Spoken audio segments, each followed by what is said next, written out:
I'm Tom. And I'm Molly. Welcome to Friends at Gameology, hosted by friends at Gameology.com. Reviews for science. In 7 minutes or less. Lotus, a flower game where you're building flowers. It's a set collection game. So on your turn you have a choice between one of three actions you can take. You can play petal cards. So there's different petals. Tom is showing you some of them. So from your hand you play up to 2, 1 or 2.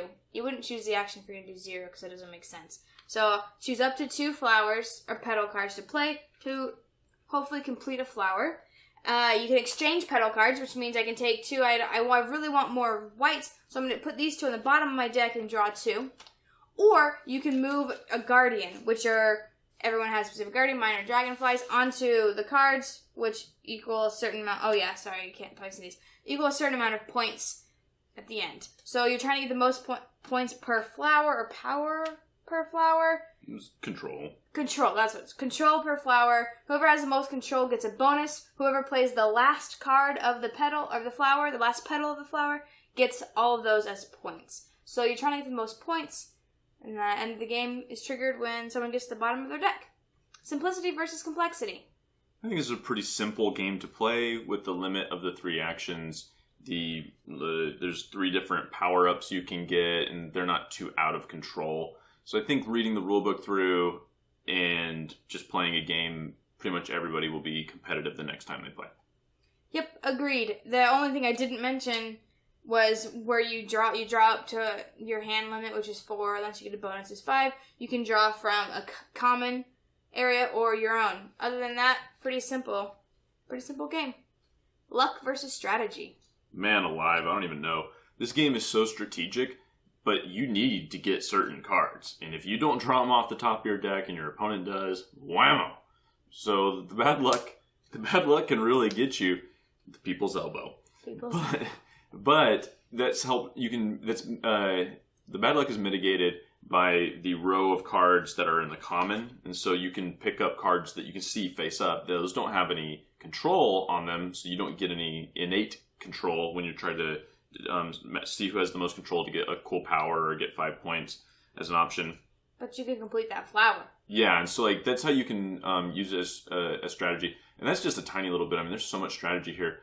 I've played with a bunch of people, and they all play differently, and the paths to victory are many.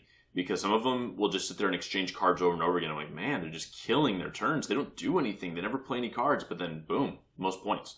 Or there's just playing as much as you can to get the powers or the 5 points that for controlling the card, and so people will go for like the Elder Guardian, which gives them 2 control points, or some people will go for playing a lot quicker and try to get the powers that let them play more petals per turn. So like there's just a lot of strategy going on here.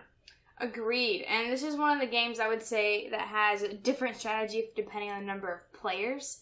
So with 2 players, you have more of a chance to complete the flower that you just put out because you only have one other person. If they don't have the petals, you can come back and complete it. With more players, this 4-petal card, if you put 2 out, you're probably not going to see it. So you're going to put 2 out strategically hoping to have the most power and that someone else can't have more power than you when you put it out. Things like that. So definitely the strategy is different depending on the number of players. And I think that's cool because it's like not a different game, but it's a different feel and different vibe.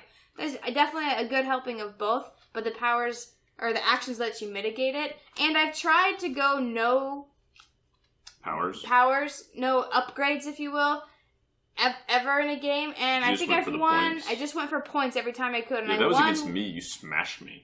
Yeah, but I think in another game I tried that and I didn't win, so I wanted to find out. Did you only come in with like 2 points that game?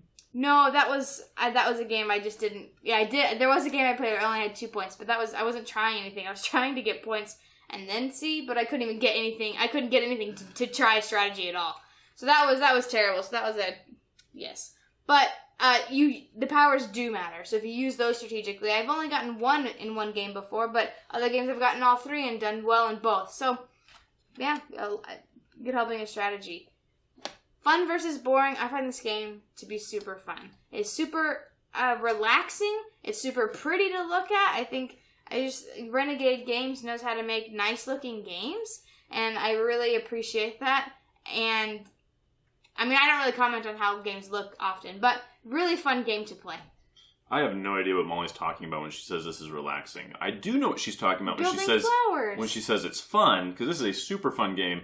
But the last time I played was with Mark and Ethan and Emily, and it was cutthroat muck cutthroaterson.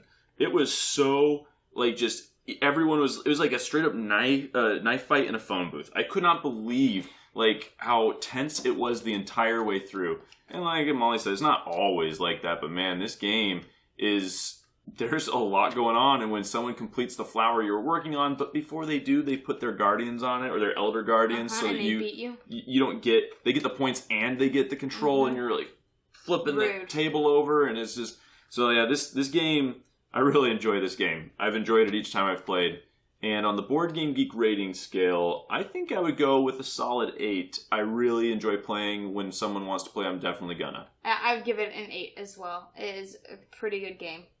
Yeah, it's great. Every time we get to multiples of 500 subscribers, we give away a free glitter painting of your favorite geeky thing. So make sure to subscribe now. It could be you that wins. Lotus, we've presented the evidence. You be the judge.